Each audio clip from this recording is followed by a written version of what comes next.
Leak అయిందని దానికి ఒక డ్రామాలు పెడతా ఉంటాడు. అయ్యా రేవంత్ రెడ్డి గారు, నువ్వు ఎన్ని డ్రామాలు ఆడినా తెలంగాణ ప్రజలు తప్పకుండా సమయం వచ్చినప్పుడు నీ ప్రభుత్వానికి సమాధి కడతారు. డ్రామాలు కట్టిపెట్టు, ప్రజలకు ఇచ్చిన హామీలు అమలు చేయమని చెప్పి ఈరోజు మేము డిమాండ్ చేస్తూ ఉన్నాం. నువ్వు అనుకోవచ్చు ఏదో రాళ్ళు విసురుతున్నాం, వీళ్ళు భయపడతారనుకున్నాం. మాకేమీ పోరాటాలు కొత్త కాదు, ఉద్యమాలు కొత్త కాదు, అరెస్టులు అంతకంటే కొత్త కాదు. 14 ఏళ్ళు కొట్లాడిన వాళ్ళం, జైలుకు పోయిన వాళ్ళం, లాఠీ దెబ్బలు తిన్న వాళ్ళం, పదవులను త్యాగం చేసి తెలంగాణ సాధించిన వాళ్ళం. అందుకే ఇవాళ తెలంగాణ గురించి చాలా బాధ్యతగా మేము ఆలోచిస్తూ ఉన్నాం. సరే, నువ్వు మొన్న ఖమ్మంలో రాళ్లతో కొట్టియచ్చు, నిన్న హైదరాబాద్లో కౌశిక్ రెడ్డి ఇంటి మీద రాళ్లతో కొట్టించచ్చు. ఎన్ని రాళ్ళు విసురుతో విసురు, ఆ రాళ్లే రేపు మళ్ళీ బీఆర్ఎస్ ప్రభుత్వం రావడానికి పునాది రాళ్లుగా మారుతాయి. రేవంత్ రెడ్డి గుర్తుపెట్టుకో అని చెప్పి నేను హెచ్చరిస్తా ఉన్నా. ఎందుకంటే ఈరోజు మేమేమో ఒక బాధ్యతాయుతమైన పార్టీ, పోరాడి తెలంగాణ తెచ్చిన వాళ్ళం, 14 ఏళ్ళు కష్టపడి తెలంగాణ తెచ్చిన వాళ్ళం, 10 ఏళ్ళు కేసీఆర్ పాలనలో దేశానికి ఆదర్శంగా తెలంగాణను నిలిపినటువంటి వాళ్ళం.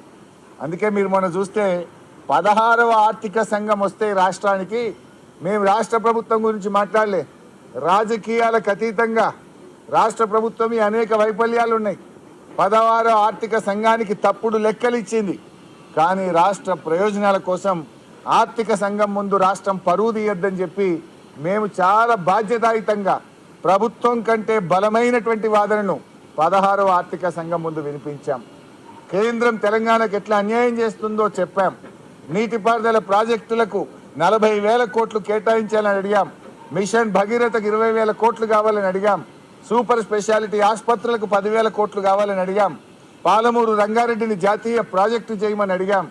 అనేక విషయాలు ఆర్థిక సంఘానికి చెప్పాం. కానీ మేం చెప్పినంత గట్టి వాదన కూడా రాష్ట్ర ప్రభుత్వం ఆర్థిక సంఘానికి చెప్పలేకపోయింది. ఎందుకు మేము చెప్పినాం? నిజంగా మాకు రాజకీయమే ముఖ్యం అనుకుంటే రేవంత్ రెడ్డి ప్రభుత్వాన్ని తప్పుపడదాం. కానీ రాష్ట్రం ముఖ్యం అనుకున్నాం, ప్రజలు ముఖ్యం అనుకున్నాం. కనుక ప్రభుత్వం కంటే బలమైన వాదన 16వ ఆర్థిక సంఘం ముందు మేము వినిపించాం. అది మాకు తెలంగాణ ప్రజలతో ఉన్నటువంటి పేగుబంధం. మాది మీరు ఎన్ని గృహ నిర్బంధాలు చేసినా మా సంకల్పాన్ని మీరు నీరుగార్చలేరు, మా సంకల్పాన్ని దృష్టి మరల్చలేరు అనేటువంటి విషయాన్ని కూడా రేవంత్ రెడ్డి గారి ప్రభుత్వానికి ఆయనకు చెప్పదలుచుకున్నాం. ముఖ్యంగా ఈరోజు అనేక విషయాలు మనం గమనిస్తూ ఉన్నాం. జర్నలిస్టులను కూడా మేము కోరేది ఒక్కటే, ఇలా మీ మీద కూడా దాడి జరుగుతూ ఉంది, న్యాయం మాట్లాడే పరిస్థితి లేదు. యూట్యూబ్ ఛానళ్ళ మీద ఆయన దాడి చేస్తాడు. అదే యూట్యూబ్ ఛానళ్ళు గతంలో ఆయనకు అందంగా కనబడ్డాయి. ఇవాళ యూట్యూబ్ ఛానళ్ళని తింటూ ఉంటాడు, జర్నలిస్టుల మీద దాడి చేస్తూ ఉంటారు, మాట్లాడితే గృహ నిర్బంధాలు పెడతా ఉంటాడు. మరి ఆ రోజు నువ్వు గృహ నిర్బంధాల మీద ఏం మాట్లాడినావు? ఇవాళ మమ్మల్ని గృహ నిర్బంధాల్లో పెడతా ఉన్నావు. అయినా మేము సహకరిస్తాం. ఎందుకంటే ఈ రాష్ట్రం ప్రతిష్ట దెబ్బతినొద్దని తెలంగాణ పోలీస్ చాట్లో రేవంత్ రెడ్డి గారు చెప్పాడు. ఇదో సమస్య రేవంత్ రెడ్డితోని. చిట్ చాట్లో చెప్తాడు, నేనేడన్నా అంటాడు. నేను అన్నే లేదండి, ఎందుకంటే దానికి ప్రూఫ్ ఉండదు కదా, వీడియో ఉండదు. ఇప్పుడు గతంలో ఢిల్లీలో చిట్ చాట్ చేసిండు. ఏమన్నాడు? అదానికి ఓల్డ్ సిటీ అప్పచెప్తా అన్నాడు. ఏం సంగతే, నువ్వు ఎట్లా అప్పచెప్తావు అదానికి ఓల్డ్ సిటీ అని మేము అడిగితే అసెంబ్లీలో ఏమన్నాడు? నేనేడే చెప్పిన పేపర్ వాళ్ళు తప్పు రాసిరు అన్నాడు. ఇది కూడా నిన్న ఢిల్లీలో చెప్పిండు చిట్ చాట్లో. ఏమని? పిఏసీ చైర్మన్ ఎన్నిక ఎలక్షన్ ద్వారా జరిగింది అన్నాడు. జరిగిందా ఎలక్షన్? ఎలక్షన్ కాదు, సెలక్షన్ ద్వారా జరిగింది. ఎలక్షన్ ఎక్కడ జరిగింది? నేను అడుగుతా ఉన్నా. ఒకవేళ నామినేషన్లు ఎక్కువ సంఖ్యలో వస్తే ఒక నామినేషన్ను తిరస్కరించాలంటే రాజ్యాంగం ప్రకారంగా ఎన్నిక జరగాలి. అసెంబ్లీలో ఎన్నిక పెట్టి సింగిల్ ఓట్ మెజార్టీ ద్వారా ఎలిమినేట్ చేయాలి కదా. ఎన్నిక జరిగిందే? బులెటిన్ ఇచ్చింది. It is not election, it is the selection of Revanth Reddy. ఎందుకంటే ఎలక్షన్ జరిగితే స్పీకర్ గారు శాసనసభ విలువాలి కదా. శాసనసభలో నేను వేసిన నామినేషన్ను తిరస్కరించాలంటే అది స్పీకర్ గారు కాదు, సభ నిర్ణయించాలి. ఎలక్షన్ ప్రక్రియ ద్వారా నిర్ణయించాలి తప్ప ఒక వ్యక్తులు నిర్ణయించడం కాదు. అంటే నోరిప్పితే అబద్ధాలే.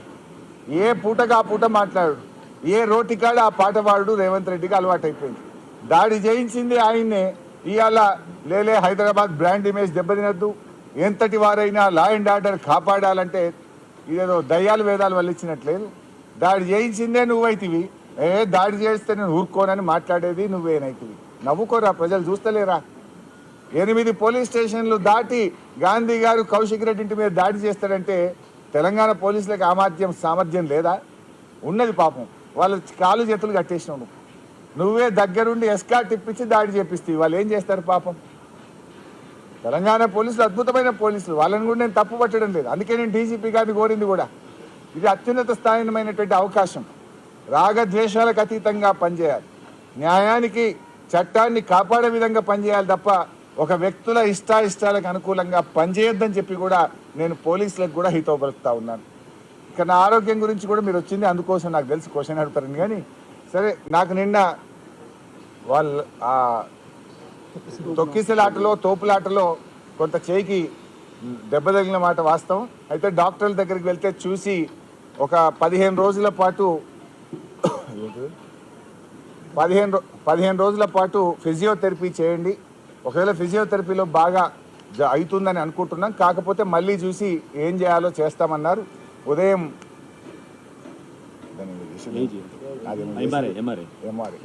ఎంఆర్ఐ ద్వారా పరీక్ష చేసి ఎంఆర్ఐ రిపోర్ట్స్ చూసిన తర్వాత ఫిజియోథెరపీని సజెస్ట్ చేయడం జరిగింది.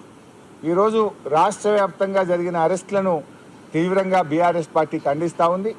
రాష్ట్రంలోని అన్ని పోలీస్ స్టేషన్లలో ఆదిలాబాద్ నుంచి ఆలంపూర్ దాకా మరి అన్ని చోట్ల కూడా మా నాయకులను అర్ధరాత్రి పూట మహిళలను కూడా చూడకుండా అరెస్ట్ చేయడం జరిగింది. ఇది చాలా దుర్మార్గం. ఈ అరెస్టులను తీవ్రంగా ఖండిస్తూ ఉన్నాం. ఈ రాష్ట్ర వ్యాప్తంగా అరెస్ట్ చేసినటువంటి వారిని వెంటనే విడుదల చేయాలని చెప్పి కూడా